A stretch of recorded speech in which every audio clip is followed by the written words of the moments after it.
Excellent. Thanks, Karen. I appreciate that. All right, hold on just a moment while I get rid of this chat box here. Thank you, everybody, for the comments that you were able to put in the chat box, those that joined us a little bit early. That's always helpful for me to know who's in the room or in the virtual room, as the case may be. Just so you know, while we are actually doing the presentation, I am notoriously bad at talking and typing at the same time. I'm a little bit better at reading and talking.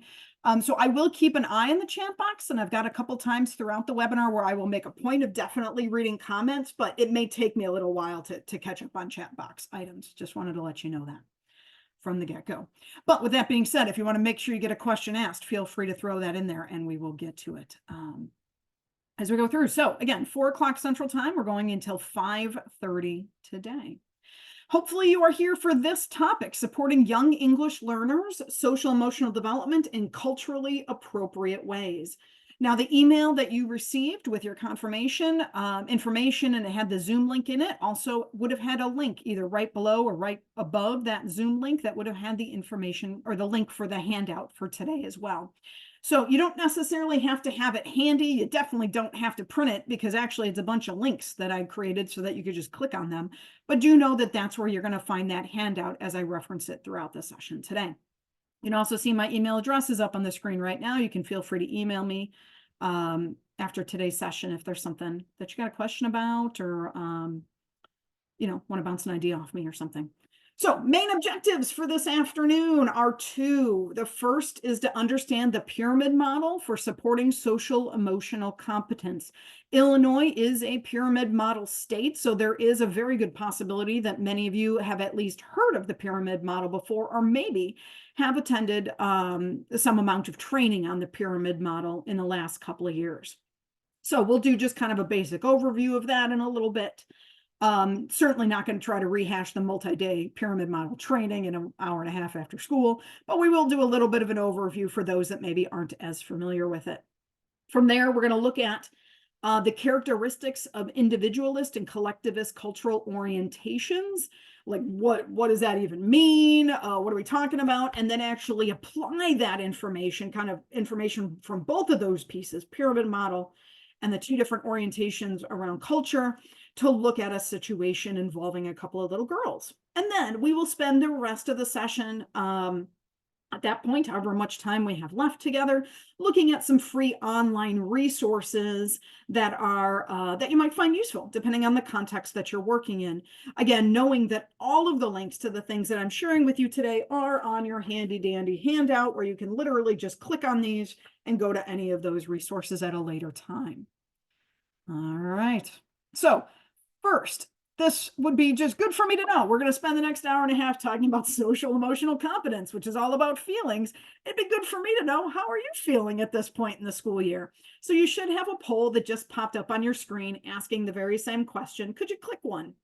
And then you might have, I don't remember how it looks to you. You might have a button you have to click to submit it. I don't remember. But I'll give you a couple minutes to do that. And while you're doing that, I'm going to take a quick sneak peek at the chat. So give me just a moment. All right.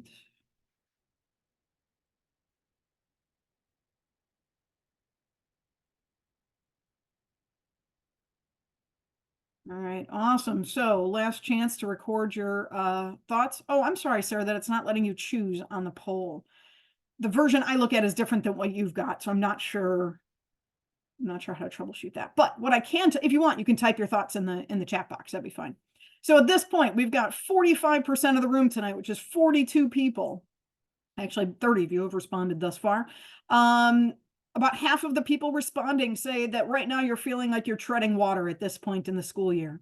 Got about 10 people saying that they're swimming laps, so you're feeling pretty good, life is good. And then we've got 6 of us that are in need of a life preserver.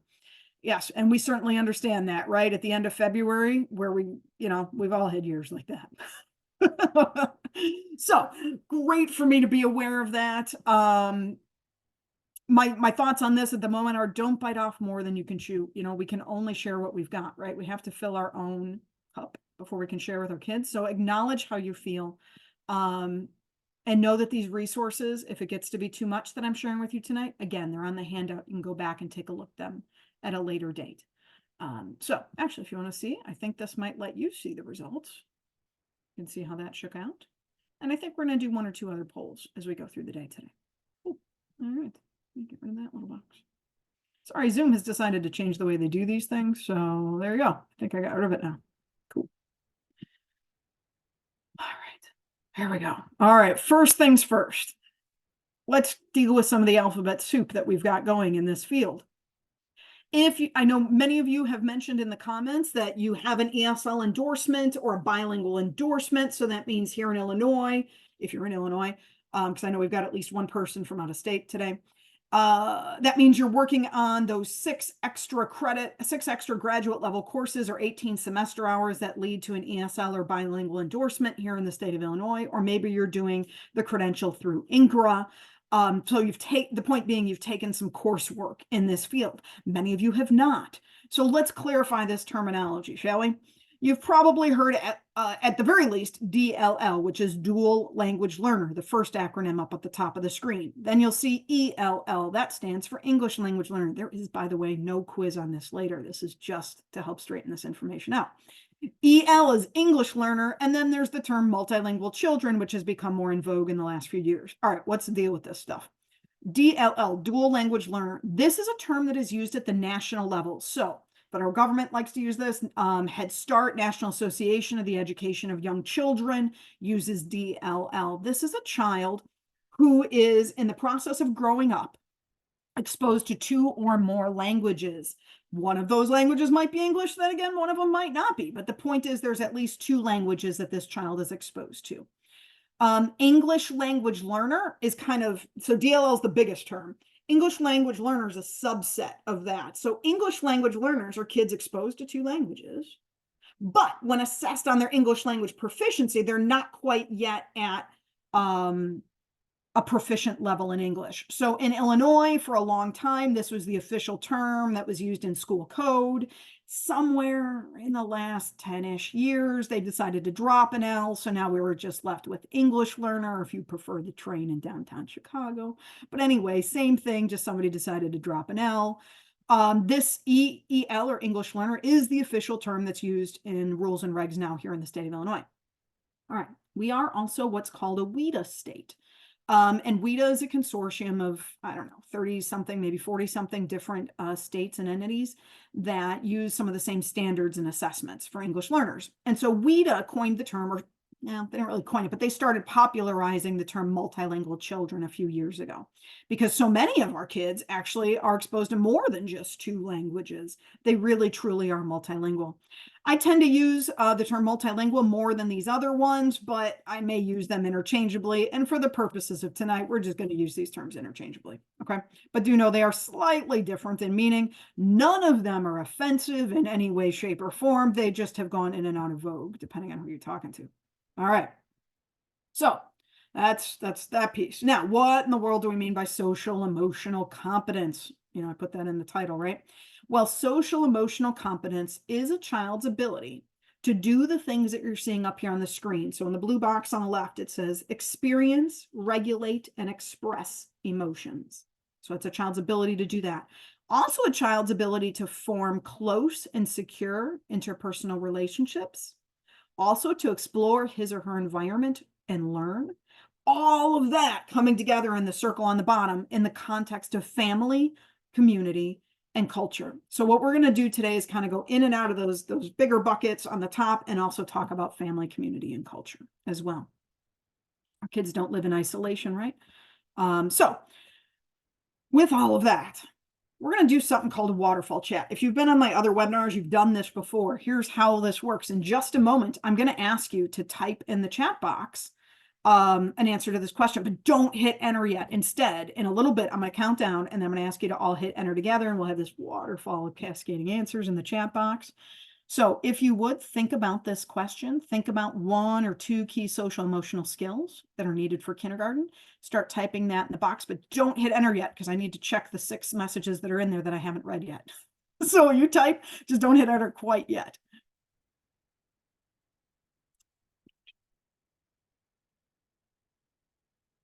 Cool. All right, I'm caught up. So go ahead, type your thoughts. What 1 or 2 key social emotional skills, and when you're ready, hit enter. All right, so I say things like self-regulation, focus and attention, balancing the need of self and others, friendship skills, persistence. You guys have talked about this stuff before, right? We do this in early childhood. We talk about these things. Ooh, I saw using calming techniques with big emotions or maybe even medium-sized emotions. Turn taking, waiting for a turn. Turn taking is a common one, right? Being a friend, self-regulation. Let's see, knowing how to regulate yourself, interacting with peers, identifying feelings in others as well as feelings in ourselves, empathy. All right, focus. Good. Excellent stuff. Fabulous. So we're all on the same page when we're talking about social emotional skills needed for kindergarten. So here, let's talk about, as I mentioned to you, Illinois is a pyramid model state. So that means there's a lot of training available here in Illinois around the pyramid model. So we're going to frame this conversation within the context of pyramid model. So what does pyramid model and the pyramid model consortium have to say about social emotional skills needed for kindergarten? I'm going to show you a few of them. If my next button works, just a second. Hey, there we go. Oh, forgot to unhide a few of my slides, but that is all right. We'll just do it from here. All right, I had some lovely pictures of kids demonstrating these different key skills for you, but you can imagine those. You've probably seen some of them, maybe even today. So some key skills in terms of social emotional competence, that sense of confidence and competence in what it is that they are doing. Concentration and persistence at tasks. Some of you mentioned that. The ability to listen and to follow instructions. And when we're talking about things like cultural differences, the way kids show that they're listening might be different depending on their cultural background.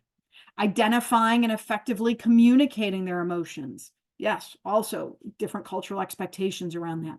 Constructively managing strong emotions, developing good relationships with peers and with adults, and solving social problems.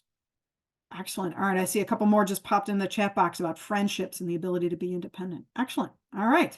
So these are some of these key skills that I'd like you to keep in mind as we go through this session today, especially when it comes to social, cultural and linguistic diversity. All right. I'm sorry, my little next button sometimes works and sometimes doesn't. I'm going to do it that way. All right.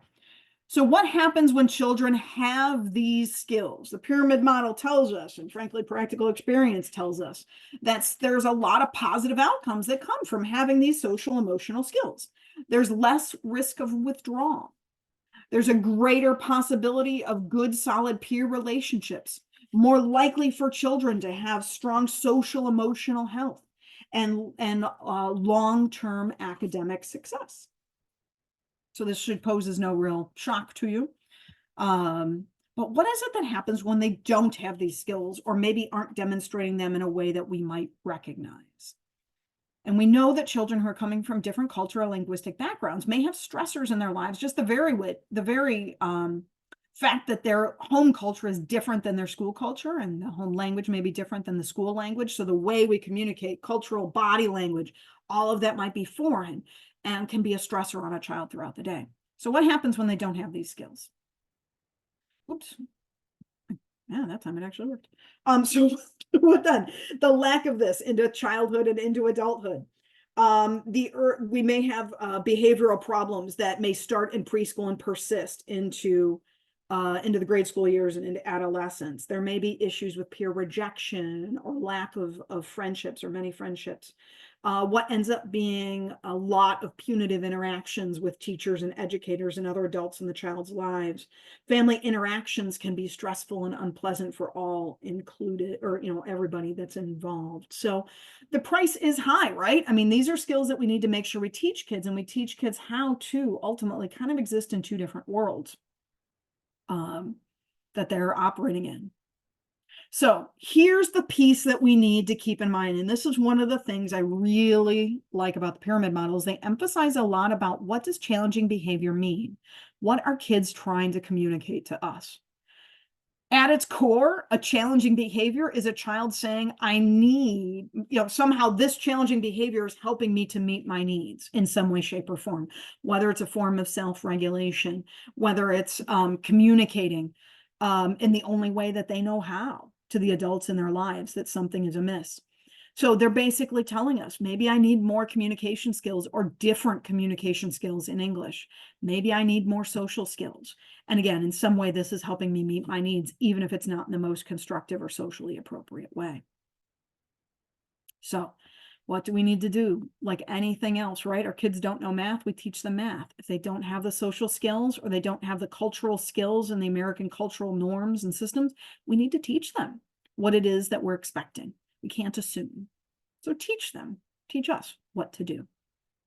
So if you would, you can either type this in the chat box, or if you've got your camera on, you can literally just hold up a hand, a number of fingers. I would love to know how familiar you are with the pyramid model. So don't worry, I'm not going to make you talk about it. I'm not going to make you write anything. This is just for me to get a gauge of where you're at, right? So if, how familiar are you? Would you say you've got writer's block? That would be a 0. 1 would be I could write a sentence. 2 could be I could write a paragraph. 3 could be I could write an essay, but please don't actually make me do it, right? All right, so hey, Kayla, good to see you again. I see you're at a 3. All right, excellent. I see some things coming into the chat box. I got a 2. I got a lot of folks with no cameras on, so let's go back this way. Okay, let me check the chat box. All right, ooh, wow, got lots and lots of 2s and 3s soaring by. Ooh, I do see some 1s. Excellent. Oh, Rebecca, you're taking the class right now. Excellent, cool. Okay, so 2s, 3s, and a handful of 1s. Awesome. Let me close this whole thing. Cool. All right, very good. All right, so then I don't need to spend a ton of time on this, but since we do have some 1s in the room, I need to tell you at least a little bit about this. All right. Please know, anytime you see in the top right-hand corner of the screen, you see that blue circle that says handout link number 1. Literally, that means when you get this handout, which again, the link to it's in your confirmation email. Somehow you got on here today, you found that Zoom link. Right near that Zoom link in that very same email is a link to this document. All right, link number 1 on here is the pyramid model overview. So you'll click on that and you'll learn a ton about pyramid model. But basically, pyramid models, got a pyramid in it because they're good like that. It starts with the base of the pyramid, which is all about an effective workforce. And so when we're thinking about this topic today, it's important that we all understand, all of us, everybody that comes into contact with children from different cultural and linguistic backgrounds, understand what that experience is like and how can we help children that we're culturally sensitive.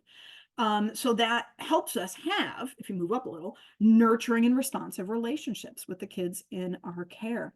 And many of you mentioned that in the comments as you were waiting for the session to begin today, that you want to make sure that you're having nurturing and responsive relationships where you're respectful of children's home cultures and languages.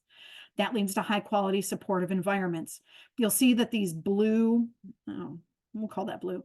The blue stuff down here at the bottom of the pyramid, an effective workforce, is all part of a high quality early education experience for all children. As we move up the pyramid, some kids, those children, as they say in pyramid model, some kids who are at risk may need some specific targeted social emotional supports or some social skills instruction. I would say this would include some of our kids from other cultural and linguistic backgrounds may need some targeted social emotional supports that help them demystify and figure out the American cultural system. Sometimes I need help, and I was born here. And then as you move all the way up, there's the intensive intervention kind of cap to the pyramid, right? These are for kids who have consistent, persistent challenges who might need individualized behavior support. The idea here being is that if we invest our time and energy in the bottom of the pyramid, we provide good, high quality, early educational experiences for everybody, everybody. Very few kids are going to need this intensive support up here. And so keep that in mind also as we go through the day today. All right, so nurturing and responsive relationships. Let me catch up on my notes here. Make sure I'm not forgetting to tell you anything. All right. Oh, there we go. All right, so, I guess I took this out. All right, so we're talking about things like positive environment, support system, and it really is like the foundation of all of our work, as we were saying with the pyramid model there. Positive teacher-child relationships. These have long-term impact. I'm not going to ask you to type this, but just think for a moment about a teacher that you had in school. What do you remember about him or her? If we had more time, I would ask you to type, but I won't right now. Usually when I ask folks to do this, the first teachers that come to mind from our own experiences are usually, hopefully, God willing, positive experiences that we had with teachers. And think of the long-lasting impact that has, that we're able to bring those memories back years, maybe decades after having had those folks as our teachers. In fact, often that's what brought us into teaching in the first place. We just moved from one side of the desk to the other. So some things that come out of positive teacher-child relationships: good peer interactions that are positive and respectful, positive relationships with future teachers, warm, caring, positive, respectful relationships, lower levels of challenging behaviors. Kids are more likely to be cooperative, follow directions, be respectful, understand what we mean by being respectful in this system and this culture. Higher levels of competence in school. A child's more likely to get along with others and interact well. So each moment that teachers and children interact is that opportunity to develop positive relationships. And again, those relationships are going to have long-term impact. Often it is us in the early care and education classroom and care settings that we are our family's first and most substantial exposure to an American institution. It's us. You know, they're spending time with us before they get into the grades, right? Before they get into a public school system. We're kind of the welcoming committee for the American culture. So there we are. We don't want to squander that opportunity. Relationships with colleagues. We want to encourage teamwork when it comes to serving our English language learners and their families. Oftentimes, I know early in my career, I was an elementary school teacher, actually, and I was an ESL and bilingual teacher. There was kind of this assumption that I had this like magical wand and I somehow waved it when I took the kids into my room. I had to do pull out a lot and somehow I magically fixed a lot of things, right? But really what we know from 40 years plus worth of research is that this is a team effort. It cannot fall to just those of us that have taken the ESL and bilingual coursework or those of us that speak the same native language as our kids. It really needs to be a teamwork approach. Again, that base of the pyramid, the effective workforce. So providing support, building trust among colleagues, being honest and kind to one another, respecting our coworkers' talents and abilities. Because I'll tell you what, I knew a lot about ESL and bilingual when I was a teacher, but I did not know as much about what was expected in 6th grade or 2nd grade or kindergarten. That I had to lean on my colleagues for that information. And so we may find ourselves needing to lean on each other's expertise, and we should, quite frankly. Acknowledging each other's accomplishments, understanding and respecting each other's backgrounds. Kids watch what we're doing. They notice if we're respecting each other's cultural backgrounds among our colleagues or respecting that someone else may be speaking another language to another family member or to another colleague, and we're not questioning or concerned or distrustful of what's being said in that other language because we know there's more than one way to communicate our thoughts and ideas and feelings to other people. It may be helpful to think about a shared vision and shared goals, or what does our district, our program espouse as our mission and vision for the whole program, and what does that mean for our kids that are coming from a culturally or linguistically diverse background? I think it also helps to have a sense of humor, frankly, with each other. That goes a long way. All right.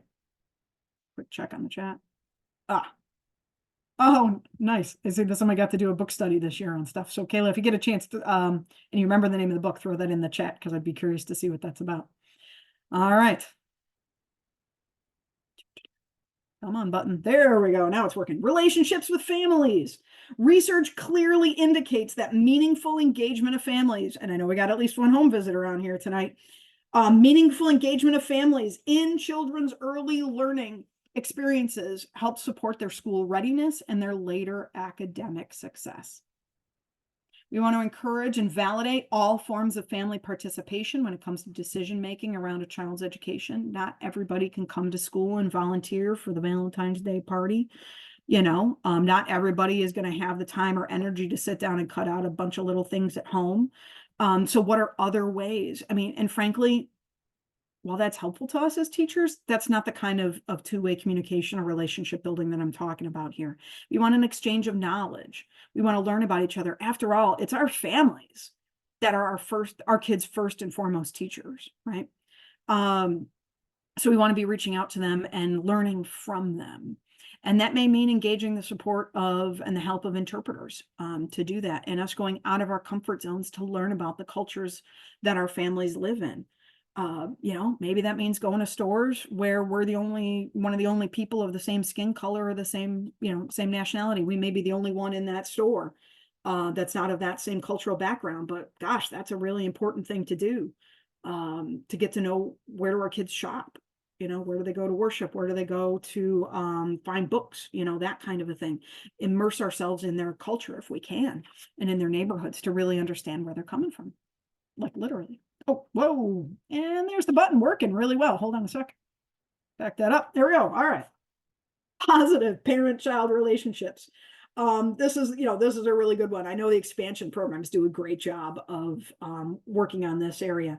Again, there's carryover about what's going on in the classroom is carrying over into the home, so parents can reinforce what's happening. We can have the same kinds of patterns and interactions, and it may go the other way. Like, how are things being done in the home? How can we bring that into the classroom as well? This may look different than what you or I were raised with. And we tend to, as I've done these workshops over the years, I used to do one around parent-child interactions, like in the grade school years, and we would talk about parent workshops and such. And I would ask people to share with me, what was it like? Did you have parents, or did you have family members that would read to you at home? And what did that look like? Close your eyes, imagine.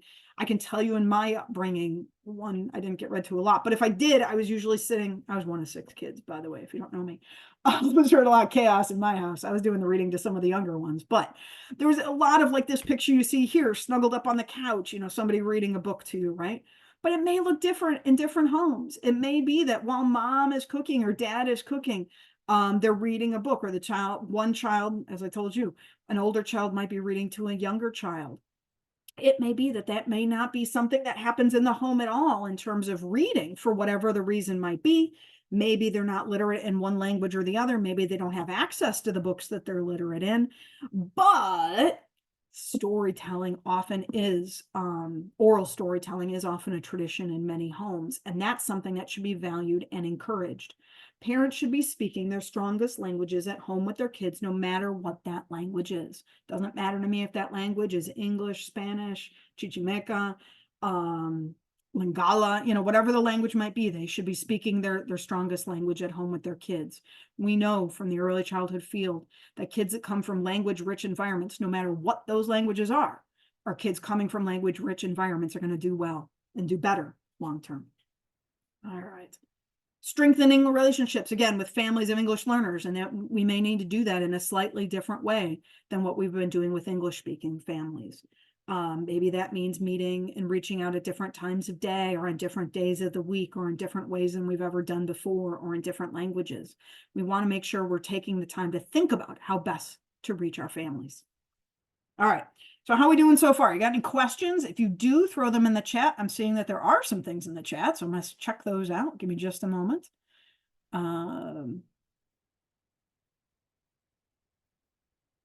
Okay, cool. All right, so I am now caught up on the different things that we've got going on here. Any questions? I'll give you just a few moments to type if you are doing that. Because I can't tell if you are typing, frankly, until you hit enter. There we go. There's the question slide. If you don't have questions, that's totally fine. Oh, I see something just popped up. The next thing we're going to do is talk about characteristics of individualist and collectivist cultures. So now is your time for any pyramid-related questions that you might have.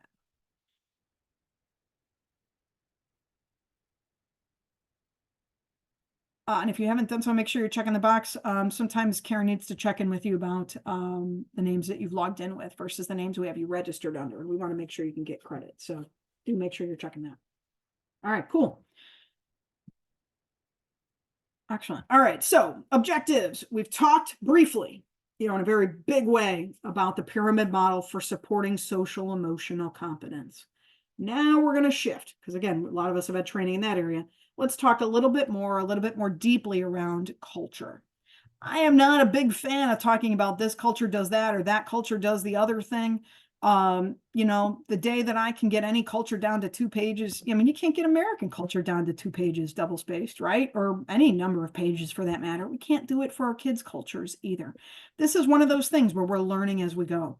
But I have found over the years that these orientations I'm about to share with you, I personally have found them to be helpful when talking with other colleagues and even family members about the different ways people see the world around them. All right, so we'll talk about this if I can get this to go. How do we define culture? All right, so first, let's cover that. What comes to mind when you hear the word culture? We're going to do another waterfall. This is your chance to type. Lets me know you're still here and with me. What do you think of when you hear the word culture? Type that in the box, and when you're ready, go ahead and hit enter, and we will have a whole bunch of answers that we can look through. Traditions, we've got so far. What else do you think of when you think of culture? Belief systems, family, traditions, lifestyle differences, ethnicity, rituals, routines, the way we've learned to do what we do and how we interact with other people. Sets of beliefs, what we believe about the world, lifestyle, family origin is a broad term. Absolutely. Faith falls in here, values, routines. Yep. Cool. Social norms, uniqueness, but also at the same time, things we have in common: food, language, music, values, culture, ways of speaking, addressing how our understanding of the world. All right. Whew, they're coming in fast and furious. Excellent. All right. Go ahead and keep typing. If you're done, go ahead and hit that button. A couple more that just came in. Uniqueness, beliefs about the world. I know when I get my little Park District brochure, you know, they have the cultural arts section, and it's always got stuff about like theater and dance in it. You know, different things that they're doing over on the stage. You can buy tickets for. Sometimes that's the first thing we think of when we think of culture, cultural arts presentations. So like, there we go. Yeah, Kayla just said art, music, history also come to mind, right? As some of those things. Food, smells. I know it's dinner time. Should have had a snack before we started this, but that's all right. These are all those parts of culture that tend to come to mind first. So my old boss at the Illinois Resource Center, Elsie Hamayan, kind of came up with this content many years ago, and then I put it into this slide to make it look sort of fancy. But she always used to talk about the 5 F's: festivals, food, fashion, famous people, and folk tales, the things we often think about when we think about culture. All right, for today's purposes, guess what? That's not what we're focusing on. We're going to go a little bit deeper than that. In fact, usually those of you that have taken those courses, you know, on ESL and bilingual methodologies, I would be willing to bet one of the first things you read about was things like eye contact and eye behavior, facial expressions, social interaction rate. I apologize. I talk way too fast. I know it, but I still do it. Contextual conversational patterns. Like when people ask, how are you doing? Sometimes folks from other cultures answer because we asked, how are you doing? But in American culture, you're supposed to just say fine and like keep on walking, right? But in other countries, they answer you because, you asked. All right, so let's go a little bit deeper still, because this is just a little bit below the surface. Really what we're talking about here is an iceberg, not just this little piece, not just the stuff just below the surface, but we're going to go even deeper than that. All right. We, by no means, are going to get into all of this today, but there are a couple of these things that I do want to highlight. Make my little arrow do its thing. I need to get rid of that. Okay, there we go. Here are 2 of these pieces that I think are going to be the most useful to talk about today. In a sense, it's why do we do what we do? Why do we have the eye behavior we have, or the contextual conversational patterns, or the food, festivals, fashion, and famous people? Why? All of these things you see down here, and these are in no particular order. It's not like some are deeper than others. It's like literally how I got it to fit on the screen. But these are the deep, deep pieces of our beliefs and of our cultural interaction or cultural beliefs. So things like the notion of modesty impacts fashion, right? Conception of beauty, incentives to work, tempo of work, group decision-making or lack of group decision-making, conceptions of cleanliness, all sorts of different things here. But the two that probably are most impactful for what we're talking about today are ideals of child rearing. What does that look like? What does that mean? How does one rear a child in that culture? And patterns of handling emotions. You better believe this is different from one culture to the next. And sometimes between different genders within the same culture. So we're gonna, while we can't cover all these topics today, again, something to kind of file away in the back of your mind. In fact, there's some interesting books out there. One comes to mind at the moment. I'm trying to think of the name of it. I've got it sitting upstairs. Where it talks about even the point at which different cultures consider children to go from being babies to being children. In the United States, we tend to think of toddlerhood being around the ages of 2, 3 years old, but in some cultures, children that are 2, 3 years old are still considered to be babies. So therefore, it's not problematic for them to have pacifiers or bottles or to be dressed in a particular way or have certain kind of habits around toileting, because in that culture, they might still be considered babies. It's again, just where do you make that distinction in that culture? Much like in different cultures around, around language practices, right? Where does your hand start and end? In English and in America, this is your hand from here up, right? Your wrist up. In my, I'm holding it here. This is my hand. But in some countries and some languages, your hand goes all the way down to your elbow. Same idea with your leg. What part's your leg and what part's your foot? So you may be asking a child to do something, and they might be doing exactly what they think you want them to do, but you're just literally like speaking two different languages. Or you're dividing up the human body and the parts in different ways. All right. Here's a definition of culture that I have found helpful from Noel. And here it talks about developing multilingual educators defines culture, as a way of seeing, perceiving, and believing. This way of looking at culture moves the focus away from the surface, outward aspects of culture and points our attention, again, to those deep structures of culture, to people's beliefs and their understandings of the world. I think that's an oldie but a goodie. Here's what I'd like you to do. Take a look at that culture definition one more time. And would you just put in the chat box, what's one word or one phrase that jumps out at you from that definition? Maybe something you expected to see that is there, or maybe something that surprised you that you didn't expect to see.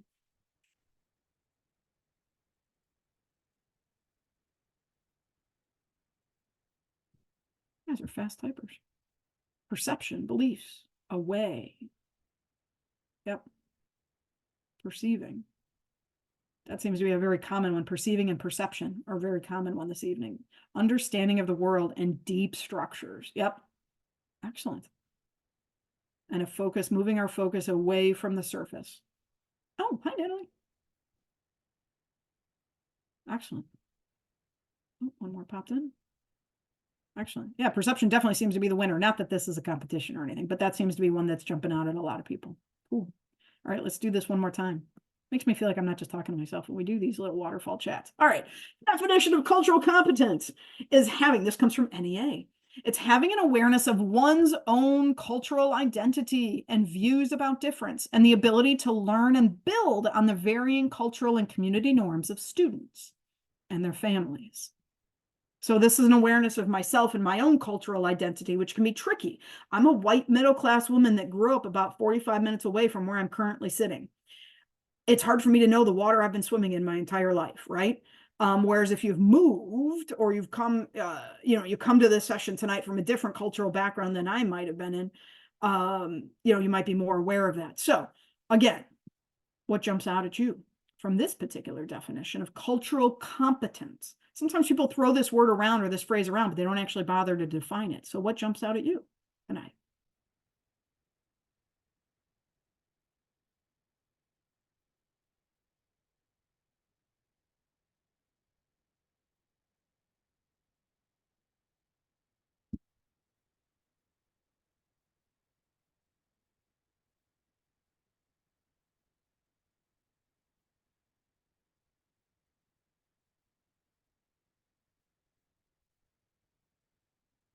All right, looks like a lot of folks have hit enter. Awesome. Perspectives, ability to build on, awareness and norms, community, cultural norms, perspectives. So we first have to know who we are to be able to build off of that, right? Understand what the base is, or as I said, kind of like the water we're swimming in, right? Awareness of our own culture. And sometimes that, at least for me, I know that was one of my biggest challenges at the beginning of my journey. Understanding who I am and what I grew up believing and how that's different from, might be different from others. Cool. All right. A lot of good stuff in the chat box. Thank you. All right. So I've teased you with these two words. Now let's actually dive into it a little bit more. Individualism and collectivism. So the American educational system is very much steeped, that's why this is one of those graduation caps, is very much steeped in the individualistic or individualism cultural orientation. And this, by the way, comes from Bridging Cultures, the teacher education module. And so all of these words that you see here are things that are indicative of the American educational system. And quite frankly, like the culture that I grew up in as a white middle-class woman in, Northwest Illinois. Individualism, the notion of private property, the physical emphasis on the physical world, independence, even from a young age, mainstream US culture, personal choices, all of these different kinds of notions or ideas, objects out of context. This is a big one in the early childhood world. I remember when my son, who's now 9, was young, we were going for a walk, and like out of nowhere, just because we're going on a walk, there's a stop sign, and we start talking about the shape of the stop sign, the shape of different things that we see. I mean, a little bit out of context, all of a sudden bringing up math. Maybe that's not the way everybody talks to their kids on a walk down the street. Just saying, not bad, or I'm not passing judgment here. I'm just saying it's a tad out of context. All right. Versus, I shouldn't say that. It's not versus. I actually think this is, in a way, kind of more of a continuum, and we all, we fall in different places on this continuum. So if you imagine individualism kind of on one side and collectivism on the other, and you may find yourself moving in and out of these two different cultural orientations throughout the day or throughout your life, right? 70%, according to the authors of this book, 70% of the rest of the world is collectivist. So that's like, a lot of the places our kids are coming to us from, where the emphasis is not on individualism, but rather on interdependence. Again, many of our immigrant cultures, this is the orientation they're coming from. There's a promotion of cultural norms, family, respect for elders. You think about how elders are treated, and even frankly, like literally where they live in different parts of the world. Do they live in intergenerational homes? Is there that interdependence? Or is it a different orientation? Collectivism, group success, emphasis on the social world kind of over here as opposed to the physical world. That's the main ones that you'll see over here. Yeah, I think I got most of them. Oh, respect for authority. That's another big one as well, which kind of goes along with the respect for elders. So again, two different cultural orientations. Is one right and one wrong? Absolutely not. They're just different ways of looking at things. Different ways of looking at the world. And again, family interactions and how families interact with the rest of the world outside their home. Or frankly, even who might be considered part of the family as well. We have an emphasis on nuclear families, generally speaking, in mainstream American society. That is not the case in the rest of the world. So again, neither is right or wrong. It took me a really long time to find this picture, and I finally found something and thought it was pretty cool. Take a look at this. It's a cork hanging from some fishing line. But here's the thing. We could literally be looking at the exact same thing, but see something completely different. You see here, we have a 3-dimensional cork. Imagine some kind of situation you're seeing in your early childhood classroom, some kind of 3-dimensional complex set of interactions in the classroom. One person looks at it from this perspective and they see a rectangle. Somebody else looks at it from this perspective and they see a circle. You see two completely different things depending on your perspective that you're coming at it from, right? So imagine coming at it from a collectivist perspective versus an oh, come on now, individualist perspective. You see two completely different things. So what we're going to try to do is we're going to look at a situation and we're going to try to look at it from both perspectives as best we can, knowing that there's one that will probably favor more than the other. But with the idea that there are definitely two different perspectives, not wrong, but just different. All right, so this story is not mine. It comes from a NACCE article called Culturally Appropriate Positive Guidance with Young Children. And it's linked on your handout. It's link number 2. And this was written by Dr. Zeynep Isik Erkan, who I actually got a chance to meet a couple of months ago, which is pretty cool. Part 1 of my story. 3-year-old Emily is singing to a doll in the dramatic play area, pretending to rock her to sleep. Probably seen something like this in your classroom at some point. Anna, also 3 years old, snatches the doll from Emily's hands. Anna says, "Baby wants sleep." Upset, Emily, the first child, says, "It's my baby. I'm rocking her to sleep." Anna insists that the baby, child number 2, Anna insists that the baby needs to be under a blanket. She lies down with the doll for a second, then jumps up to close the blinds. So, at the surface, this can seem like a behavioral issue, right? But what else might be going on? Anna needs to understand, arguably, that you can't just grab something from somebody else, because we have this notion in American society of individual possession. The one child was playing with the doll, it's hers in a sense, right? Even though if it's a classroom doll, it was hers to play with at that time. So you can't just grab it from another child, even though in other cultural orientations that would not be seen as a problem, because anything that's of the classroom is collectively available to anybody in it. All right, but that aside, we would need to teach that potentially. While this could be the case, we also need to note that the young children have a deep understanding of their own cultural routines and a strong desire to play out those routines. So what does that mean? In other words, Anna, child number 2, was trying to prevent an uncomfortable or possibly unfamiliar situation for the baby doll, the hypothetical baby. That is, she felt a very strong desire to put the baby to sleep the way that it's done in her house, which from her perspective would be the right way. You're supposed to lay down with the child in a quiet, dark room. All right. So what could be going on here? Thinking about what we just talked about, I'd like you to consider trying to take on a different perspective. Consider how the girls' home cultures could be impacting their behavior. In light of those possible differences, what do you think? Or if you were the teacher, what would you do next? No need to type anything. Just think about this for a moment. You can jot down your thoughts, but again, you're not going to have to share this. I'd just like you to spend a moment thinking about it. You know, if you're thinking about it initially one way, like, oh, this is a behavior problem, we got to deal with it from a challenging behavior perspective, try to shift the other way and think about it from a cultural perspective. If you want to jot notes in the chat box, you certainly can, but you do not have to do that. And in a moment, we'll talk about it. And I'll share some of my thoughts and some of the author's thoughts too.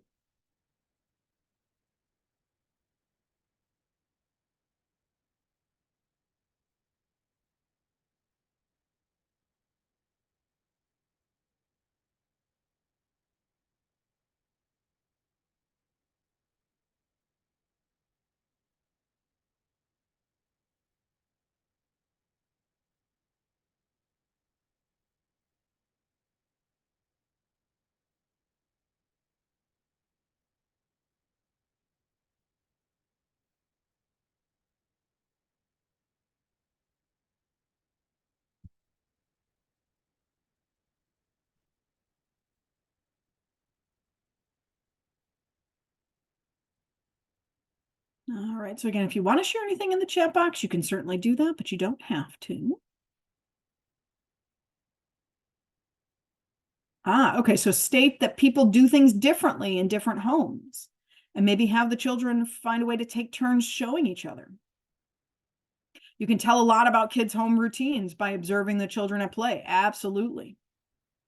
Have you run into a situation like this before? Maybe not this exact situation, right? But something like this. And how did you handle it in the classroom when you've realized that something might be a cultural difference as opposed to just a surface level challenging behavior with a child? Okay, so maybe doing some research, asking why is it that they did what they did?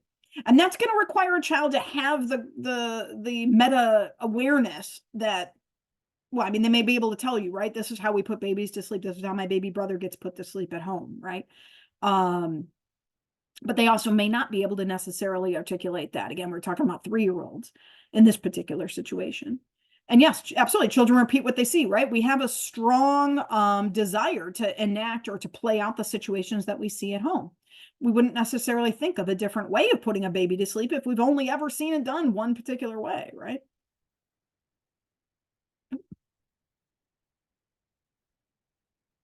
You could ask the child to show you, how does your mom or dad or grandma or whomever do it at home, and have them demonstrate it for you, because they might not be able to put it into words necessarily. Ooh.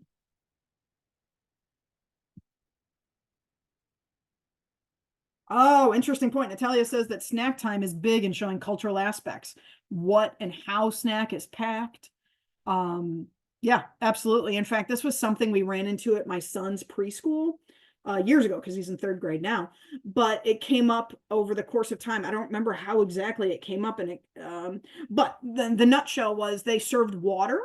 They did snack kind of communally in his preschool, right? So they prepared the snack and they gave the same snack to everybody, and they served water, and the kids had a chance to use this little pitcher to pour water and such. But it came out, it was a very multicultural preschool, and some of the family members happen to be from a particular cultural background, but that's not the relevant part of it. Their point is that kids shouldn't be drinking cold water, especially when there's cold weather outside.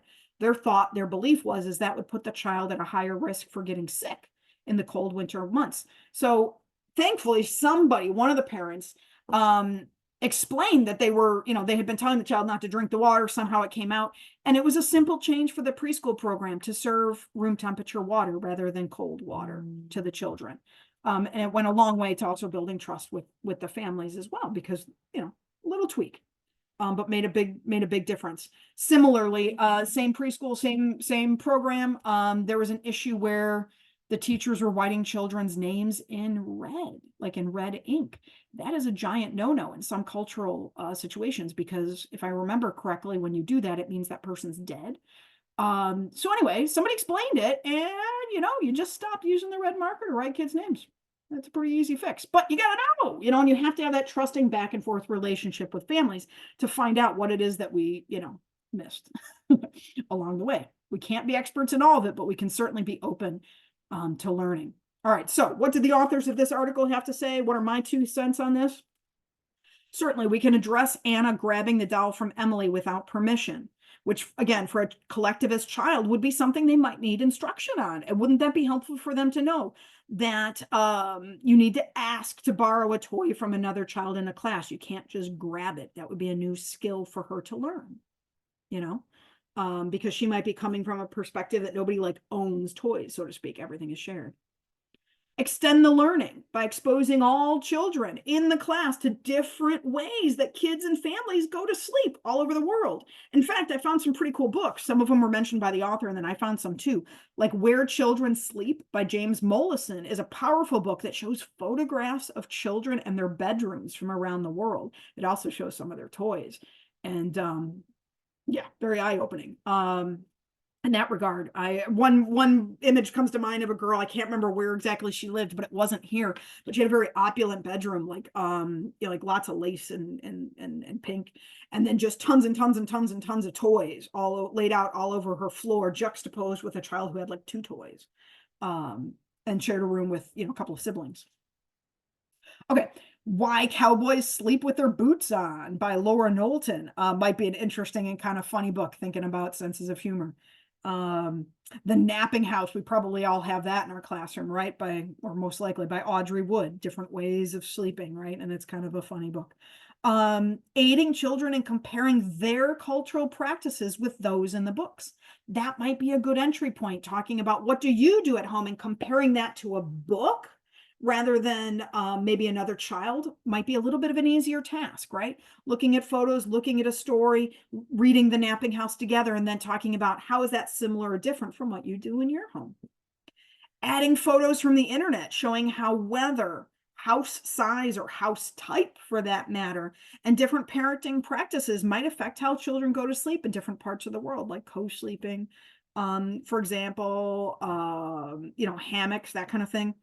And I always think, why not bring it into the dramatic play area? Bring in hammocks or big long pieces of cloth that could be used in different ways, baby wraps, cribs, beds, or things that could be used, like as a crib or a bed, sleeping bags, extra dolls to represent parents and siblings, because maybe babies never sleep alone in a crib. Some folks have told me, some of my friends have said that was a cultural practice they found to be really kind of astounding here in America, that you would take a baby and put him in, again, no judgment, what looks kind of like a cage, and leave them there, right? Like in a crib, like you just put the baby there and like walk away. That was a really foreign thing to realize that that's common practice in a lot of American households, when that's not common practice, maybe where they're from. Again, not right or wrong, just different perspective, right? So again, not every cultural conflict is going to result in this kind of extension activities in your classroom, but the savvy teacher who's learning to look at things from different perspectives can capitalize on some of these teachable moments. And it could become a lesson, or a couple of lessons, or an extension in the classroom to bring out rich conversations. Oh, Beatrice says that she's a teacher who's originally from Mexico, and she was explaining to her classroom how kids sleep in hammocks. Yeah, actually, that's what I was thinking about. I did foreign study. I lived for a few months in Merida in the Yucatan, and everybody sleeps in hammocks during certain parts of the year there. It's just what you do. It's also, by the way, a chair. You just sit in it instead of laying in it, right? Very, very, very common practice in a lot of places, and not just in the Yucatan, in other places too. And this is how we can start to build trust and build those positive relationships with families, because it becomes a give and take. And when we show sincere interest in what we're learning from our families and from our kids, they're more likely to open up on the next topic, even if we have difficulty in communicating because we don't share the same language. We can still communicate our interest in what it is that folks are saying and sharing with us. Oh, I already did that. All right. So ultimately, what is it that we're teaching? We're teaching that there's different ways in different families, and it's not that it's right or wrong. It's that it's different. And that's part of what makes the world go round, and part of what, frankly, is pretty amazing, I think, about teaching in the American school system, that we can literally have kids from all around the world in the same classroom. All right. So what are you thinking right now? What are your burning issues? What's got you scratching your head? Or you're like, I don't know, Tammy, I'm not buying this. Put your thoughts in the chat box and we can address those now. After this, the next session is be looking at those, or the next section, pardon me, is going to be looking at those online resources. So we're kind of wrapping up this cultural piece at the moment. So again, put your thoughts in there. It doesn't have to be a question. It can be a burning issue or a doubt or, whatever.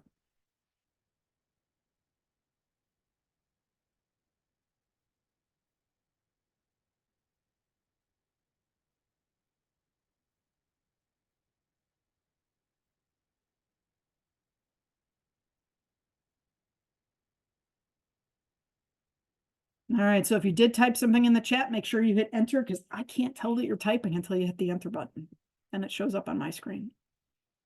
If you're doing good, you can give me a thumbs up. That would work too. I know you're still there then. Thank you for those of you that have your screens on. Haha, yes, Rachel, very difficult to find doctors who embrace more collectivist ideas. Absolutely, because they may or may not have had any training whatsoever in these kinds of topics, right? Yep. Okay, got a question that just came in. Hold on, let me read it. Just a second. Okay. What do you think of this? A couple of months ago, I saw, whoa, just jumped, a daycare in Canada that leaves the children outside to sleep in the winter with coats and blankets and boots on. I think I've seen that whole thing. It made its rounds on social media a while back. And if I remember right, it's not Canada. It's actually like Norway, Sweden, or Finland. And it's just a normal thing. They leave kids in the strollers all bundled up outside while the parents go in and like drink tea or something. It's a cultural practice. From what I understand, it's apparently a very normal thing that they do. But I've also heard that in Finland, I don't think they do it in sub-zero, first of all, right? But what they're doing, from my understanding of it, is it's more important to let the baby sleep in those situations, and the child is warm enough because they're bundled up properly. Because in those countries, frankly, they know how to dress for the weather that they've got, and even in a different way than we do here. Because I've heard them say too, I heard someone, Nancy Cummins did a presentation at the bilingual conference, long time ago, like 10, 15 years ago, after she did her stay in Finland, where she was there to learn about the Finnish educational system, where they have outside recess like every day in Finland, no matter how cold it is, because there's no such thing as it being too cold. They say, what is it? Something like there's no such thing as the weather being too cold. Instead, it just means you're improperly dressed. You didn't properly dress for the weather. She also mentioned in that same presentation that they don't have the same kind of abject poverty that we have here in the United States as they do in Finland. So that is also a bit of a game changer there. So, but yeah, interesting, right?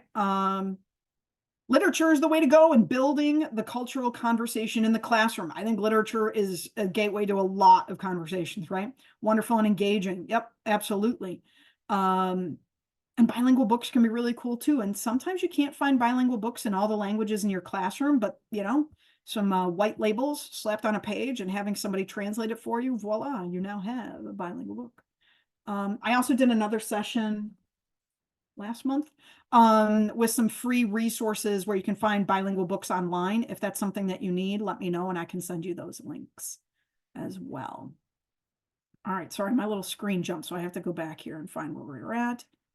Hard to get colleagues to understand this as well. Yes, you want to host a listen and learn session about cultural awareness to see if it would help. Yeah, I think that's a great idea, Kayla. Again, if you've only ever been a fish swimming in the same water, it's really hard to understand, that the water is different in different parts of the world. It's a really bad metaphor, but you get the idea of what I'm talking about, right?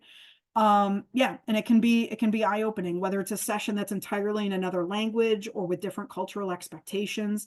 In fact, the same book where I got that first cultural definition from, the Bridging Cultures, they actually have some ideas in there for professional development in early childhood classrooms. Gosh, I haven't looked at that stuff in at least, it's been before the pandemic, but I remember there being something in there about that.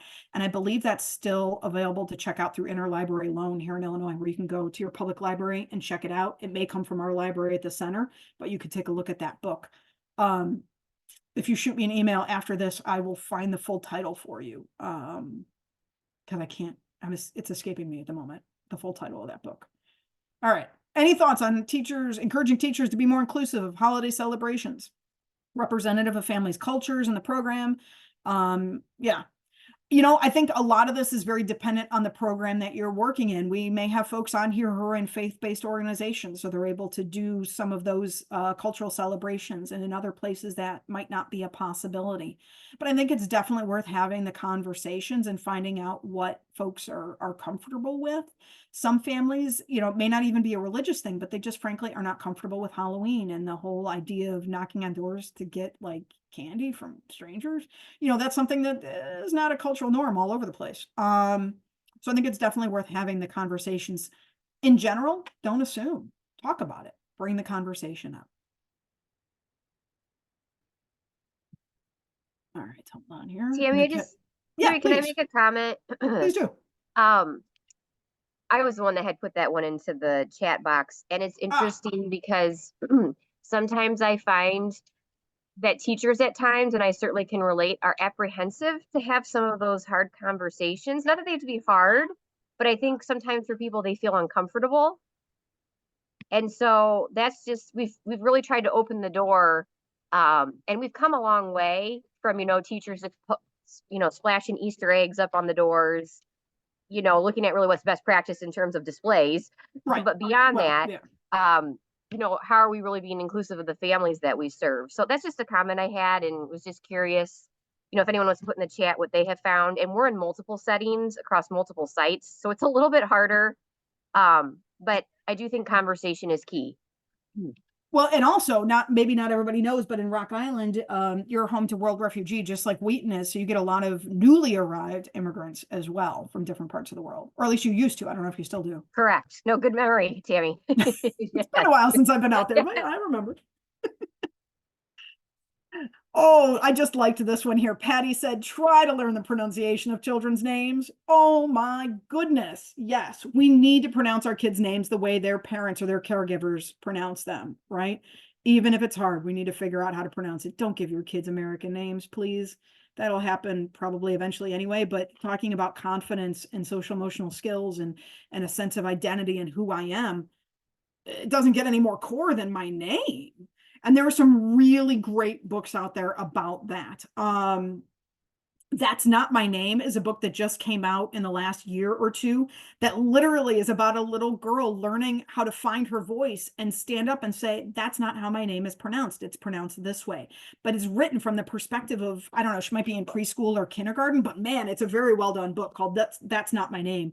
There's also Alma and How She Got Her Name that talks about why her name is like 8 words long and all the different people she's named after, which I think is a really, again, cool way to start that conversation. Yep. Oh, Michelle also talked about here too about early intervention and utensils or lack thereof or different kinds of utensils. I'll tell you what, man, if you look at my kids, they don't eat well with chopsticks. I mean, it's better than it used to be. They don't stick everything, skewer it, but if they would have been using chopsticks from a younger age, it would be a lot prettier and a whole lot less messy than it is right now. So please don't, if we were to pick up and move to some place that uses chopsticks on a regular basis and an occupational therapist came in the room or a physical therapist, my kids wouldn't do well. We got to think about these in terms of what are our kids' experiences and expectations, right? And Jessica, yeah, every teacher needs to understand that. I don't know which part of what we were just talking about you're referencing there, but it's having the conversations and teaching each other and respectfully saying, you may not realize that what you just said came off the way that it did, but here's how it sounded to me. Or I wonder if you meant that. Oh, about the names. Yes, it's something that I literally bring up in pretty much every webinar I do. And I have an administrator academy I'm doing in April where that's a big part of what we talk about too. Nowadays with phones, we can record parents saying it and we can practice trying to pronounce it correctly. Yeah, it goes a long way to building trust too. Okay. Home visitor. Okay, so as a home visitor, you're asking questions about, is there anything you want us to keep in mind from the family in terms of culture or the way family does things? And that's great that you're finding that they're able to share that. And that's wonderful in order that you have that as just a normal part of your practice. I think that's fantastic.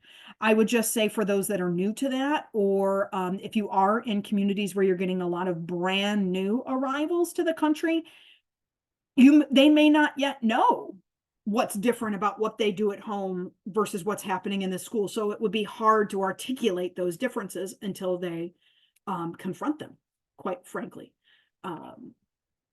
This may sound completely ridiculous, but a friend of mine, she's a professor of her at a university nearby. She was telling me about how when she first moved to this country, she didn't know she was Black. And that's because she moved from a sub-Saharan African country where everybody was Black. And it wasn't until she moved to the US that it's not that she didn't know that she didn't have a different skin color. She obviously knew that. She was in her 30s. She didn't realize the significance of that in the United States until she had been living here in grad school. So again, you don't know what you don't know, right? Until you're kind of confronted with, unfortunately, the very, very ugly racial history we have in this country. All right. So far, so good. Not that part, but just in general, I'm doing good on time. All right. Let's talk about some of these free online resources. If more things pop up or you're thinking more things, throw them in the chat. Here we go. I got I don't know, a dozen of these, I think, something like that for you today. These are all available for free. Again, all linked on your handout. So keep an eye on that top right-hand corner. Handout link 3 is going to look like this when you click on it. This is a screenshot of the Illinois Early Learning and Development Standards. If you need to prove to somebody in administration that there are standards that deal with these things, I got you covered.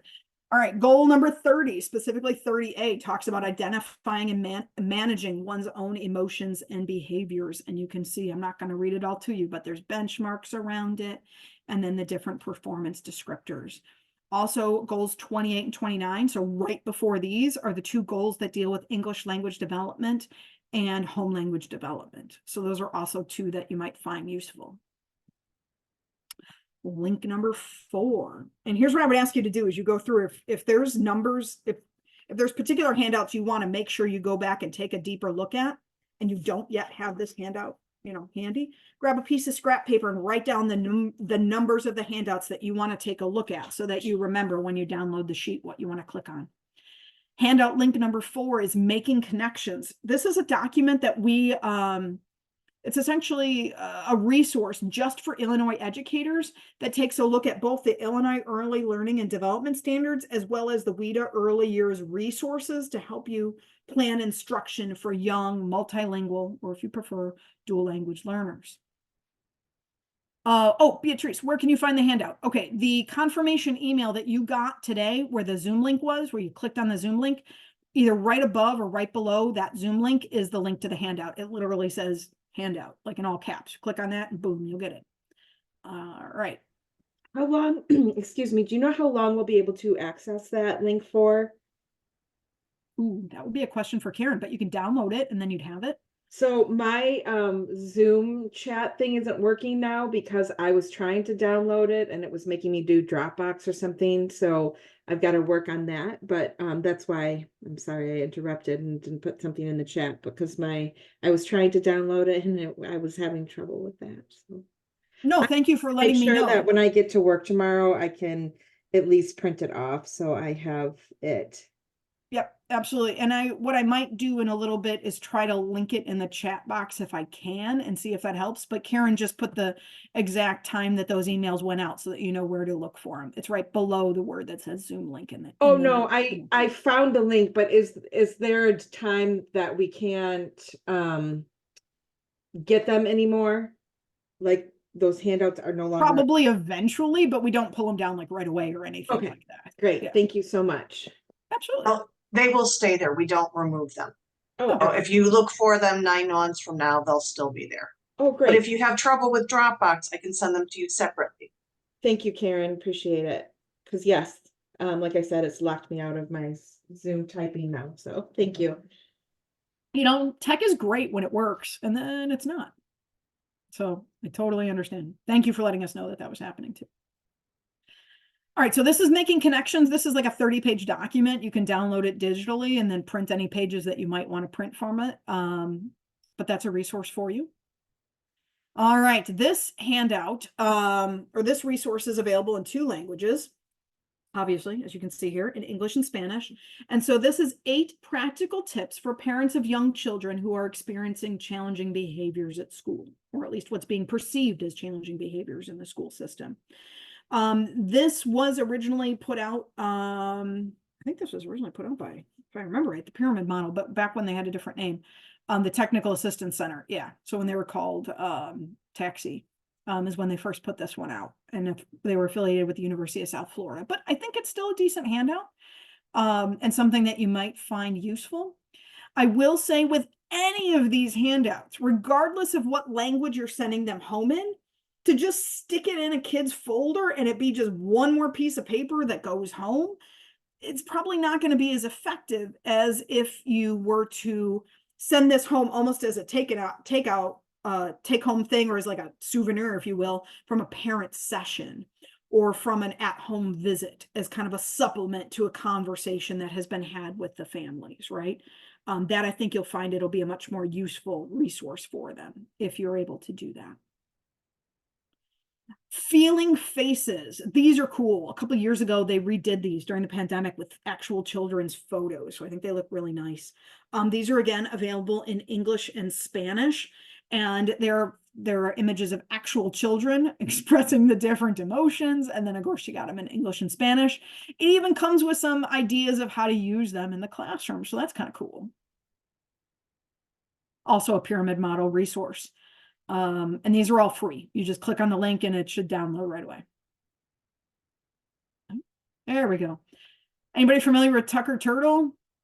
If you've done some of the Pyramid Model training, you've probably heard something about Tucker Turtle along the way. Tucker Turtle tucks and oh gosh, what now it just left me. I forgot what the phrase is that it says over and over in the book, but this is a book in English and Spanish meant to be read with children.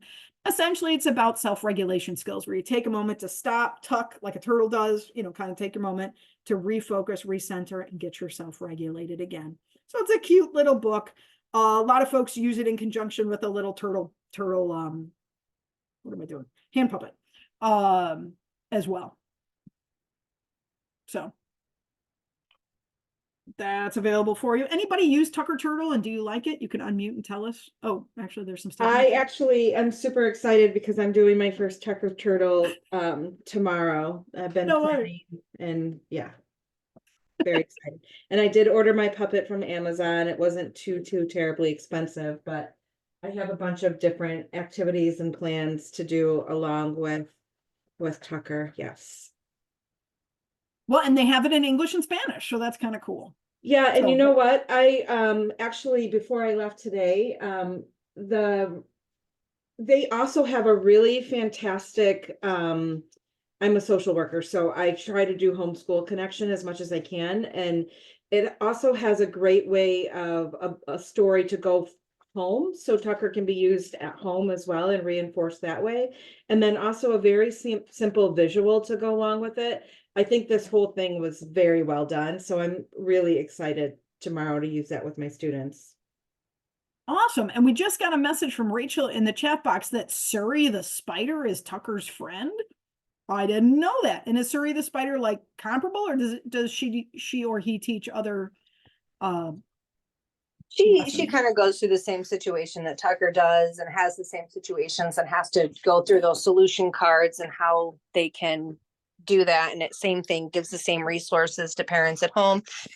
I know it comes in English and Spanish, and I do believe on the website is available in other languages as well. So all of the website, Oh. all the resources on that website are fantastic.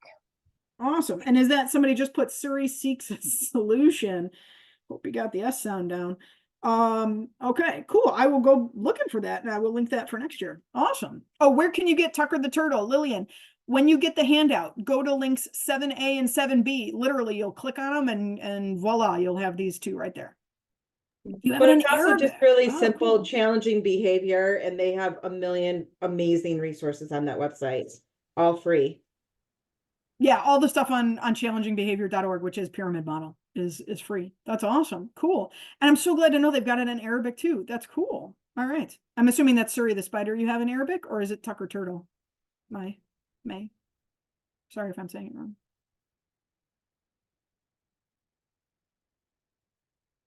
I gave you a chance to type. Okay, cool. Awesome. All right, good. I've got homework now. Thank you for that.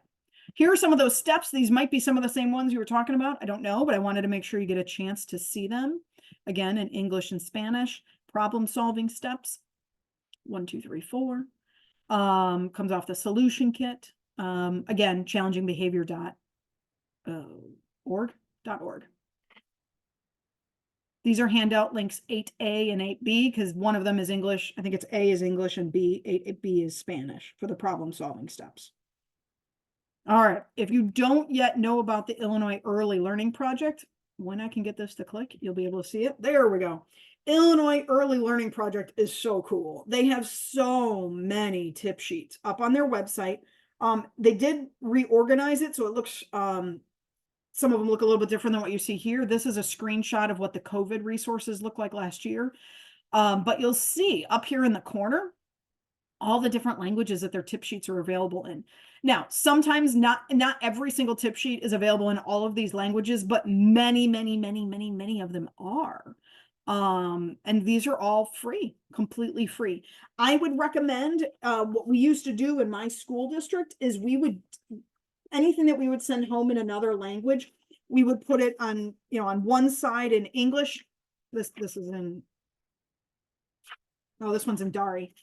So like we would have it in Dari on one side and then on English in the other. So then that way, anybody who picked it up, sometimes families have folks they lean on to interpret, they could flip back and forth as needed to figure out what the sheet says. That's from Weed. I'll show you that one in a second, but that was the first thing I grabbed out of my pile that was in another language. So you could see it. So these happen to be all about COVID, but they have things on just all sorts of different things. This happens to be about physical distancing. There we go. That's what I was looking for. Positive guidance for young children, taking a break and calming down. This particular one's in 7 different languages, and you can see the graphics are exactly the same in all the different languages. They're just written in the appropriate script. So again, you can have it in 2 different languages and send it home. So here, you're looking at, this is English, Polish, Chinese, and I think this one was French. And sometimes you may have to send it home, like in French, if they don't necessarily have it translated, for example, like in Lingala, but French is a language that the family might know as well. Talking about like our Congolese kids, you know, that may work. So you can ask families if French would work in that situation. These are about feelings are fantastic. Again, this one's available in a bunch of different languages. I just wanted you to see that the formatting is the same. It all looks the same, just depends on the language. You know, I think they do say them now, but if it doesn't, you may want to write the actual language down in the corner before you reproduce these, just for your own sanity to remember which one is which. Like I did that with this Dari one because I can't tell the difference between Arabic and Dari, so I had to write it on there. So there you go. All right, this is family connections through home languages. As you can see, that's what it looks like in English. There it is in another language. This is even a language that goes the opposite direction as English. So it goes from right to left instead of left to right. Again, it's not like one's right or wrong. It's just different directions that print goes. This, I think, is a really cool resource. This is now available in 7 different languages. So it actually says, shoot, I need to fix that. It says handout links 10A to D. It should just say handout link 10, because when you click on it, then it takes you to all the different languages that this particular document is available in. And so this talks about how families should be speaking their strongest languages at home with their kids, even if we don't have a bilingual program. Because again, we know that children do better when they come from a language-rich environment in any or all languages that they're exposed to. This is also a free one. This is part of the ECPL website. That's the organization that Karen and I work for. And so we have a couple of different resources that are up on here. This is handout link 11. This takes you directly to our Learning at Home page and some of the different resources that are available there. And part of that, actually, there's a social emotional development section as part of that part of our website where you can download you know, little ideas that you can do in the classroom. And then here is what I affectionately refer to as your one-stop shop with regards to free professional development and resources related to preschool English learners in Illinois.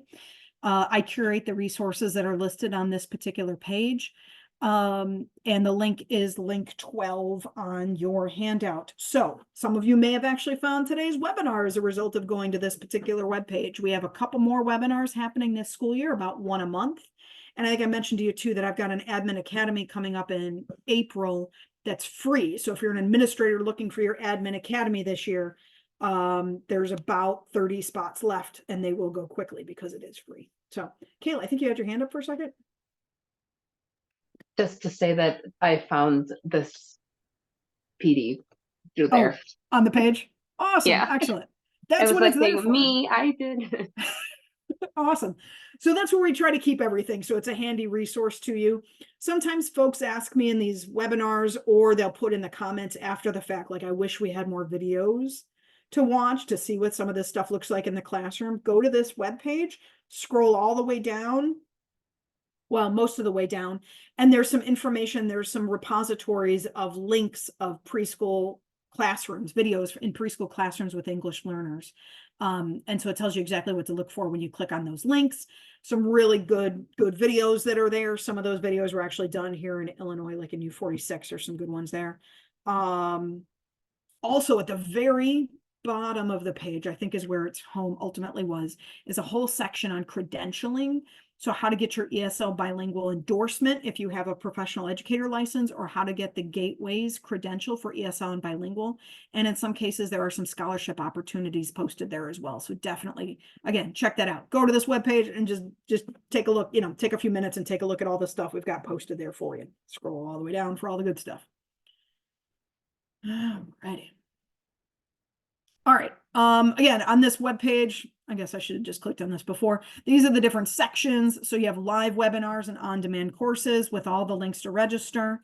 Live online admin academy. I do one a year around linguistic and cultural diversity. in early childhood education. And that is primarily focused on the DLLPA from Head Start, if you're in the Head Start world, but it's applicable to like literally anybody.